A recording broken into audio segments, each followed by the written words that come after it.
Famille, bonjour, j'espère que vous allez bien. On va parler de ce sujet-là, d'un verset que j'ai trouvé très intéressant, que j'aimerais partager avec vous ce matin. Ce verset se trouve dans Matthieu 15, à partir du verset 22. La parole de Dieu dit ceci: une femme cananéenne, que la Bible considère comme des personnes païennes en fait. C'est une femme païenne. Elle s'approchait de Jésus en disant: Maître, sauve mon enfant, car il est violemment perturbé par un esprit mauvais. Et les disciples de Jésus ont dit: il faut aller loin avec ton enfant parce que ton enfant perturbe notre foule. C'est comme ça que Jésus lui a dit: moi je suis venu pour des enfants égarés d'Israël, ceux qui sont égarés là. Je suis venu pour eux. Et Jésus dit encore ceci: comment veux-tu que le pain que je dois donner à mes enfants, je le jette comme ça aux petits chiens? Vous savez ce que la femme elle a dit? Elle a dit que les chiens mangent des miettes qui tombent de la table des hommes. La femme là, elle a dit, c'est-à-dire, elle a dit quelque chose de pertinent. Les chiens mangent les miettes qui tombent de la table des hommes. C'est vrai, hein? Ce qu'elle a dit, c'est la vérité. Elle a compris quelque chose. C'est-à-dire, en fait, ce que j'ai compris par là, c'est que certains disent que moi, je suis païen. Je ne crois pas en Dieu. Ou bien, non, vous êtes sur le faux chemin. Vous n'êtes pas dans la révélation. Jésus, c'est un prophète. Jésus, c'est un ceci. Vous n'adorez pas le Dieu. Vous adorez un homme. Mais au fond, ces gens, ils savent très bien qu'on est dans la vérité. Vous allez comprendre pourquoi. Parce que si ce n'était pas le cas là, elle qui est païenne, elle devrait s'adresser vers l'hôpital. Jésus-Christ, il n'exerçait pas dans un hôpital.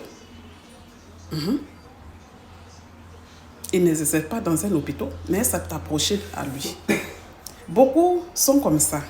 Lorsqu'ils sont confrontés à des situations, des maladies incurables, lorsque les malédictions sont collées à leurs pattes, qu'ils n'arrivent pas à s'en sortir, ceux-là, ils se cachent souvent pour venir dans la maison de Dieu, chez les adorateurs de Jésus-Christ, chez les disciples de Jésus-Christ. Ah, mon frère, il faut prier pour moi.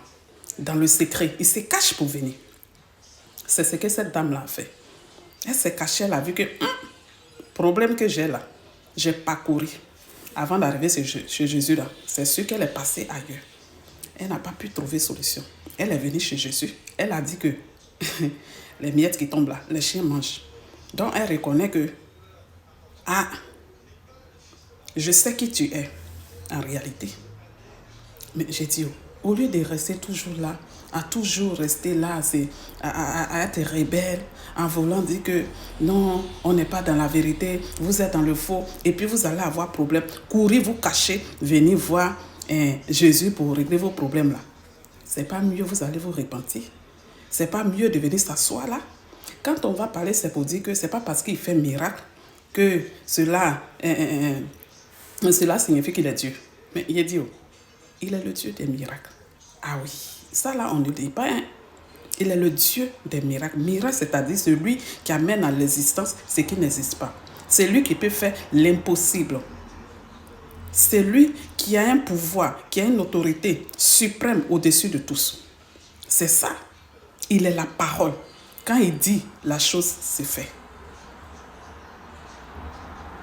Entre lui et les gens que vous appelez prophètes là, il y a quel lien entre eux? Ces personnes ne peuvent pas vous guérir. Ils ne peuvent pas régler vos problèmes. C'est parce qu'ils ont échoué. En réalité, il faut quelqu'un qui est au-dessus de ce que vous pouvez imaginer pour pouvoir faire cela, pour pouvoir vous guérir, pour pouvoir vous sortir, vous dépouiller de vos malédictions. Famille, un cri de cœur. Venez à Jésus. Jésus, là, c'est la solution pour tous. C'était mon message du jour. Soyez bénis.